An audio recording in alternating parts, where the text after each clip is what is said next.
Well, welcome to the 700 Club, and thanks so much for joining with us. Let's go over to the CBN News Desk for today's top stories. Gordon, President Trump issued clear warnings to both Hamas and Iran after his meeting with Israeli Prime Minister Benjamin Netanyahu Monday. Julie Stahl has the story from Jerusalem. After their meeting in Mar-a-Lago, Florida, President Trump said there is very little difference in where he and Netanyahu stand on issues and where they want to go. Netanyahu agreed. I think we have a partnership, if I can quote you, second to none. I think it's allowed us to do enormous things. He's achieved remarkable things in the Middle East because we work together. We talk about our ideas. Sometimes we have different ideas, but we work it out. And most of the time we see eye to eye.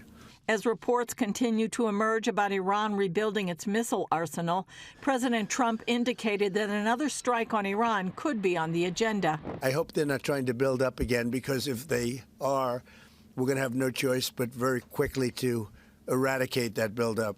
Before their meeting, Trump told reporters that he would back another Israeli strike on Iran if necessary, but later added he wouldn't say they are close to another war with Iran. Iran may be behaving badly. It hasn't been confirmed, but if it's confirmed, look, they know the consequences. Consequences will be very powerful, maybe more powerful than the last time. Closer to Israel, Hamas has long passed its agreed-upon deadline to disarm. Trump says it will be horrible if they don't give up their weapons.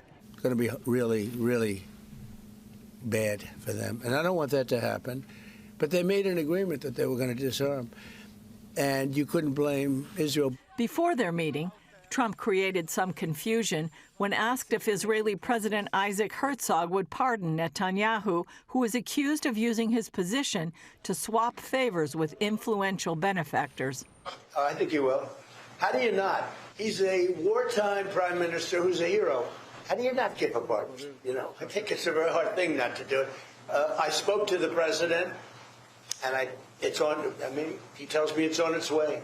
Herzog's office put out a statement shortly afterwards saying the two presidents hadn't spoken since the pardon request was submitted, and that a few weeks ago Herzog had spoken with a Trump representative.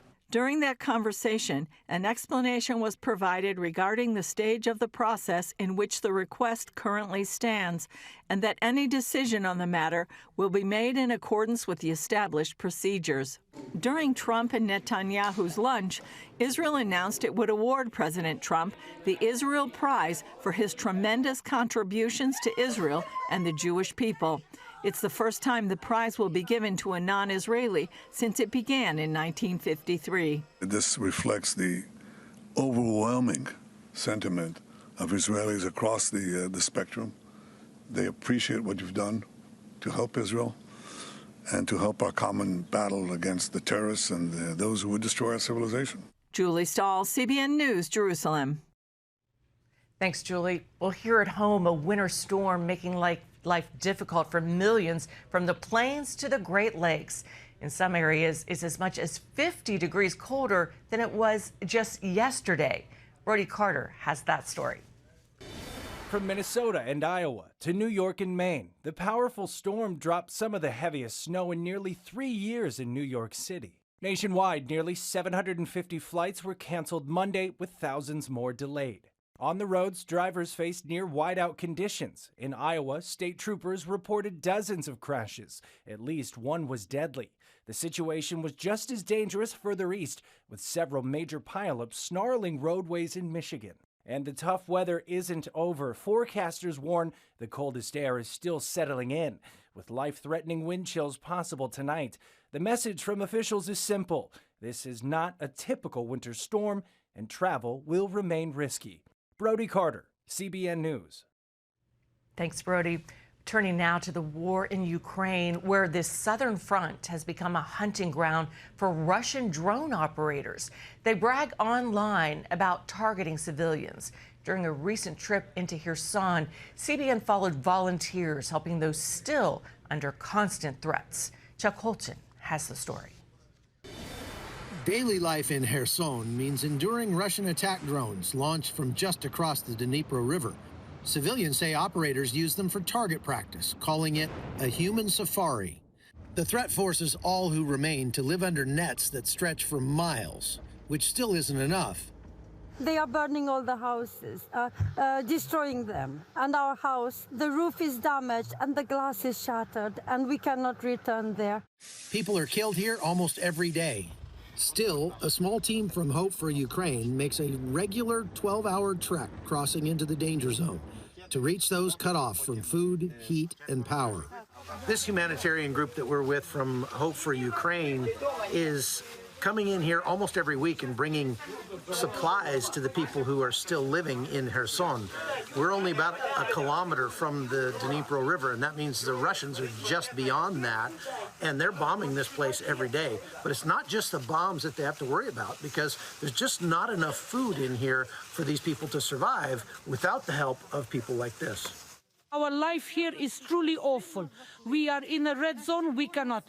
Everyone is afraid to come here to us. Local authorities, regional authorities, they don't come to us. We are without power, without anything, no electricity, no services come. Everyone is afraid. Houses collapse daily. People are dying.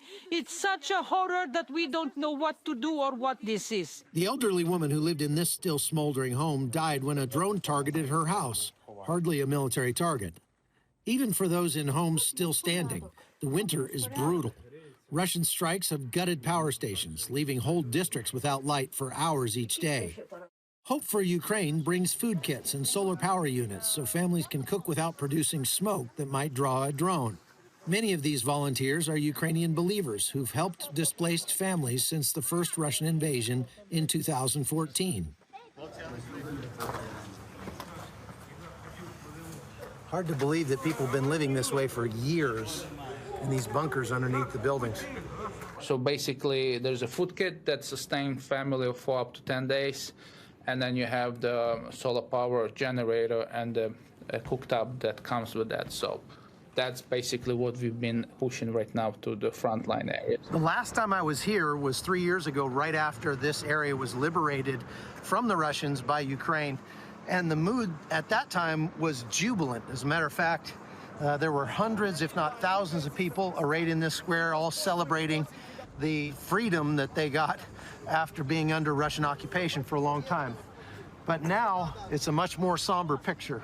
You've got these flags and pictures that represent those that have died here fighting for Ukraine. And you can see back behind me the city hall, which was struck by a missile and destroyed completely. We're going to get out of here too, because this would be a great place to get hit by a drone right now. And now many drones are flying and the power goes out. We sit without electricity for a very, very long time. Practically there is no power at all. They cut it every 4 hours, then 5, and there's no light. Well, it's thanks to you that we're getting at least some assistance brought in.